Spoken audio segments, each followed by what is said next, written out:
एमपीएससीच्या कथित पेपर फुटी प्रकरणी एक महत्त्वाची अपडेट कळते। एमपीएससीच्या कथित पेपर फुटी प्रकरणातील तक्रारदारच पलटलाय। ही तक्रार बनावट आहे। एमपीएससीतील सूत्रांनी ही माहिती दिली। औषध निरीक्षक परीक्षा प्रकरणी हा मोठा खुलासा समोर आलाय।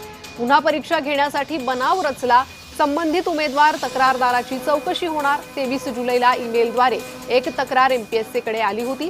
तत्काळ तक्रारदाराला सर्व पुरावे सादर करण्यास सांगितले। दरम्यान काल रात्री त्याच तक्रारदारानं एक मेल एमपीएससीला केला आणि ही तक्रार बनावट आहे असं सांगितलं। पुन्हा लवकर परीक्षा होणार नाही म्हणून पेपर फुटला अशी बतावणी करून पुन्हा परीक्षा घेण्यासाठी हा बनाव रचला असं त्यात म्हटलंय। एमपीएससी कथित पेपर फुटी प्रकरणी ही महत्त्वाची अपडेट। तर तक्रारदार गौरवचा दावा काय पाहूया।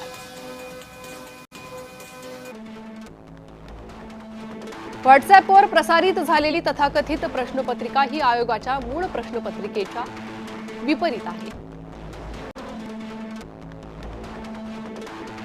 हा नवा दावा आहे। आयोगाची प्रश्नपत्रिका कोणत्याही परिस्थितीत फुटलेली नाही। ऋतुजा नावाच्या मुलीला पाठवलेली प्रश्नपत्रिका ही आयोगाची नसून ती टेस्ट सिरीजची आहे।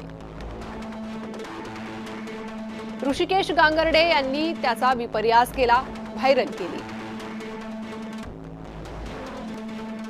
व्हायरल करणारा ऋषिकेश गांगर्डे हा परीक्षेत नापास झालेला आहे।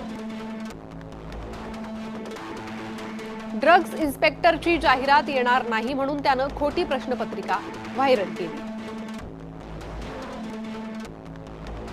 माझी आयोगाविरोधात किंवा सचिवांविरोधात कोणतीही तक्रार नाही असं या तक्रारदारानं नव्या दाव्यात म्हटलेलं आहे। अधिक माहिती या संदर्भात घेणार आहोत आमचे प्रतिनिधी निखिल सुकरे यांच्याकडून।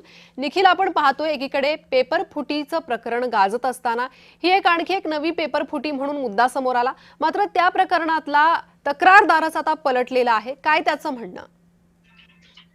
नक्कीच प्रणिता, आपण पाहिलं की सकाळपासून या प्रकरणाची जोरदार चर्चा होत होती आणि आता हे पत्र समोर आल्यानं जो काही नवा प्रकार समोर आलेला आपल्याला पाहायला मिळतोय। खरं तर या तक्रारदारानं परीक्षा झाल्यानंतर ही तक्रार दिली होती की अशा प्रकारचा पेपर फुटलेला आहे, परंतु आता हे पत्र समोर आल्यामुळं संभ्रमावस्था जी आहे ती विद्यार्थ्यांमध्ये कायम आहे। खरं तर 31,000 विद्यार्थ्यांनी ही परीक्षा दिली होती। 46,000 विद्यार्थ्यांनी या परीक्षेसाठी अर्ज केले होते आणि त्यापैकी आता 550 जवळपास विद्यार्थी पात्र देखील ठरून त्यांच्या जे काही आहेत त्या मुलाखती देखील पार पडलेल्या आहेत। भरती प्रक्रिया सुरू असताना ही पूर्णत्वाकडे भरती प्रक्रिया जात असताना अशा प्रकारे नक्कीच निखिल, त्यामुळे आता या प्रकरणी संभ्रम वाढलेला आहे। माफ करा, मी तुम्हाला थांबवते।